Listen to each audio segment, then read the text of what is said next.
I usually don't post much about my personal life, but this has been something that has been eating at me since spring. I play in a band and left out of town and had a bad feeling that things just didn't feel the same. I just felt our connection changed. I asked and even said if there is someone else we can work through anything no matter what happened. She of course denied this tooth and nail and we moved forward for a bit, but I just could tell we weren't connecting the same anymore. One day I'm at a friend's house and he suggests snooping through her stuff to see, and I was positive that it could never be my so doing this. We had been together since we were 14 off and on, and I just thought I knew her better. I logged into her Snapchat and saw a MSG with her cousin that said her boyfriend had broke things off with her cuz he didn't feel right about them being a thing before she was single. I read how she didn't want to lose this other person for me. Read texts about her just staying with me for my dog. Logged into her FB and saw MSGS with the guy from when I was out of town saying I'm at the taco place, meaning I'm sure they also went on dates. She admitted to sexting him while I would be in the shower. It's a lot that still now 8 months later eats at me. I brought all the MSGS up to her and she admitted to it all but said she wants to work through things and keep trying.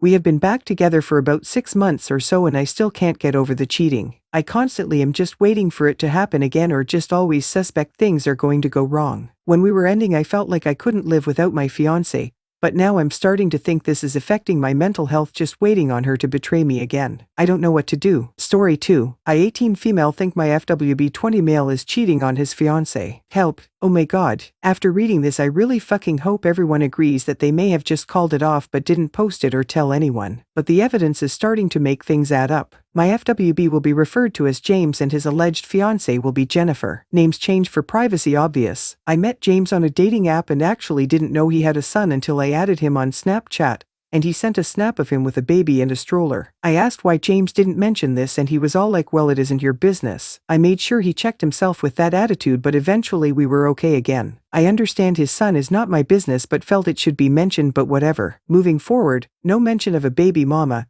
girlfriend, an ending relationship, nothing. He expressed that he didn't want a relationship with me and just an FWB thing. So we agreed to meet up and we had sex and 3 more separate times after that. I recall asking him when was the last time he had sex and he said before I had my son. Did this mean I was the first person after Jennifer? I don't know. At this point it's been almost 1 month of knowing each other now. James was comfortable sending me pictures of his son and telling me stuff about his life, but nothing about once being engaged or in a relationship. I had to find that out on my own. I actually wasn't initially suspicious of anything. I just wanted to see if he had any social media other than Snapchat because he never posts on there. I went on Facebook and found his page and it was just pictures of him and his son and some old friends. He last updated his PFP with a pic of his son on February 27th. No post since then. I think okay, he's not active there anymore. Nothing suspicious in his bio or anything. I actually found Jennifer's page through his friends list because her profile picture was their son who I recognized. At this point I was like, oh, well obviously that was his previous girlfriend, so why not check her page out?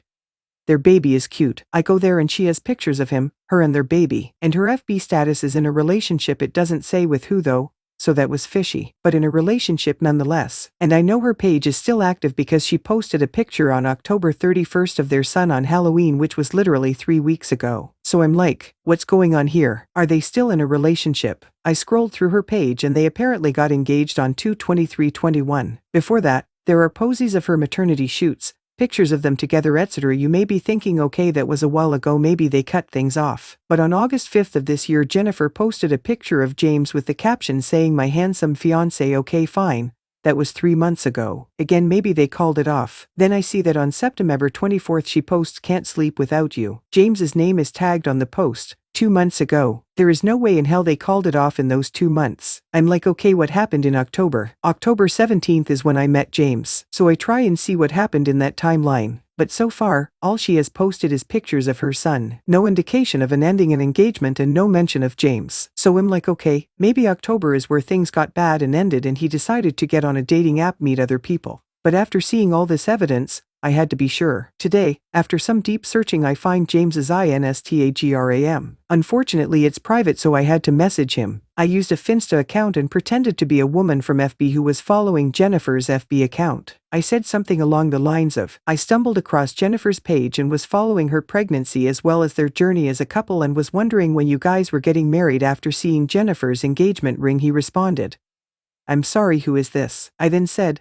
Oh sorry, just a random from FB. I just happened to stumble across Jennifer's page on FB and wanted to finish the love story hate cliffhangers. I tried to sound like an older person as much as possible lol. But guess what he responded with? Oh yeah, we're good lol, thanks for asking. What does that mean? I asked when you were getting married. I didn't want to seem suspicious, so I just said, oh that is just wonderful, can't wait to see wedding photos soon. Have a great day, sir. I don't know if he's lying about still being in a relationship or cheating. I'm so lost. If I confront him, what would I even say? Do I text his alleged fiancée and ask her? What if she talks to him? If he's going to be exposed, I want it to all blow up in his face. Nothing can go wrong. We'll post any updates. Thank you to anyone who read this far. Girlfriend cheated, asking for a second chance. I know it's the worst outcome, but my brain is going nuts. My male 22 girlfriend, female 19, cheated on me and asking to start from a clear page. We've been together for 6 years already. It was my first serious relationship. I loved my girlfriend to bits. Dunno why, actually, it just worked. Our relationship was not ideal. In fact, it was rocky sometimes. We have almost entirely different interests, love different music, news and memes. I love science and philosophical discussions, and she is into fashion and talk shows on TV. She cares about costly clothes a lot, as she always wants to look as much ideal as possible. But she's entirely dependent on her parents and me, as they pay for her education, her room rent, her food and clothes. And sometimes it isn't enough, and she asks me to pay for her often. I have a different view of money because I earn my living on my own and know the price. But I definitely loved her anyway. Her smile, our charming atmosphere, our incredible sex, our vast collection of cute and happy memories of 6 years we spent together. I saw her as a very reliable and responsible person. And the fact that I was 100% sure of her loyalty often kept me from breaking up with her because it outweighed all of her minuses. She always was very jealous of me for talking to other girls. I had some female friends at the university, and she thought I was cheating on her. I tried my best to prove that I don't, and they are just friends to me, but she struggled for a while. I tried to cut off almost all my contacts and lose my connections with practically all friends, including males. Finally, after some time, she seemed to calm down and trust me. You may think I'm a cheapskate, but I'm not. Every year I looked for opportunities to raise money and spend them on her. I took her to restaurants almost every week, gave her presents, paid for her medical expenses. In 2018, we went to another country exclusively with my money. In the summer of 2019, we planned to go abroad again. She got a job at the university admissions office to make some money. I was finishing my bachelor's degree and was too busy to work. Then I realized I didn't even have much money left to live on, so I got a job. It turned out that we couldn't save up for a trip that summer. In July, we had a big scandal. On July 21st, she wrote that one of the applicants showed increased interest in her. I trusted her completely and thought she'd just add it to the blacklist like she usually does. However, it turned out that she had walked with him near the house for several nights. On July 28th, she admitted it to me. She said he was 100% in love with her, but she didn't betray me. That they just talked, that he was an engaging conversationalist, nothing more. I was upset that they spoke in secret from me at night outside her house, that he had feelings for her. But I remembered how worried she was about my contacts with my female friends, so I decided not to leave her. I just took her word that she would stop communicating with him. She went to her mother's hometown, and I didn't see her all of August. In the fall, I applied for the master's program. I'd already worked 2 jobs. I practically saved up money for the trip by then, but due to the difficulties at work, it was postponed until 2020. She was very angry with me when I asked her to postpone the trip in November. Our relationship was icy throughout the fall. I was up to my ears in work and study. When she started complaining about the lack of attention, I knew it. I left my second job to spend more time together. In November, I started seeing her more often, taking her to restaurants and movies. We began to spend more time with each other, but from time to time, she had tides of tenderness and depression. She said it was because of health issues, and I kept paying for her medication. I tried to be there for her to support her, but it was hard for her anyway. At the same time, I often helped her with her studies. Suddenly, it turned out that her requests for help with her computer science became regular, so I ended up finishing her whole course. And it really pissed me off because I felt like she was using me. But I loved her and was ready to help no matter what. Since January 2020, things have been better. The study was over, I took a vacation, and we started spending more time together. Relationships got warmer, and I began to rejoice that everything was back to normal. But she was still different. She started cursing a lot more often, making fun of me in public. She stopped wanting me. I suspected my extra pounds, but she wasn't thin either. I ignored all those red flags for a long time, and one day I had enough. Curiosity took over, and I looked into her phone. I know, I must be ashamed and should have never done that, but something just pushed me to do it for the first time. Maybe all the little details I worried about summarized together and made me look. I found out she was with sexting that guy even after the scandal, and they also met many times from September to December, and sometimes she asked me to send her money just to spend them with him during dates, and, most importantly, one day, she invited him to her home for the entire evening. They had sex at least once, and I was busy with helping her, doing her CS homework that exact evening, and she was cold but nice to me, went to the restaurants with me, received all my tries to become a better person for her, quit the job, changed appearance,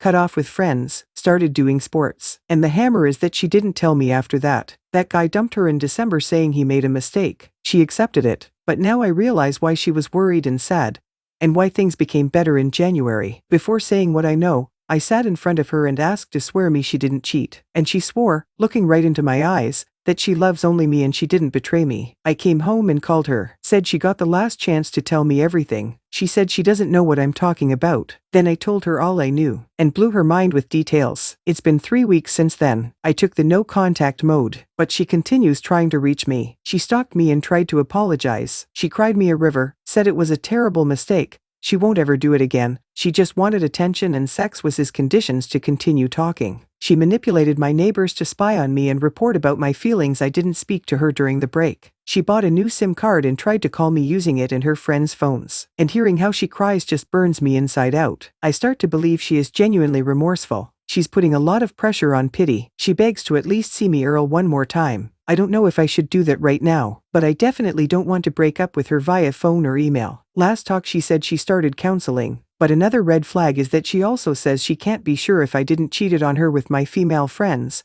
also that the guilt of that she cheated is 80% on her, but 20% on me. I clearly know it's a Rubicon. I understand she just manipulated me, used me, got me few non-lethal STDs, lied to me even when swearing. I've told everything to my parents and brother. They undoubtedly advised me to dump her. I've read already about 2,000 posts on Reddit about similar cases, and all of them suggest breaking up. But then why my mind is going circles. All those good memories, little details like her smell or her smile, all that brings me to the start of the no contact period. It seems like I must not give her a second chance, as we had several problems even without the infidelity. Still, something inside me is so badly hurt and wants to take her back so much. I really don't know what is wrong with me. Can she be forgiven? Maybe I'm trying to believe in a miracle. Please help me return some sanity inside me.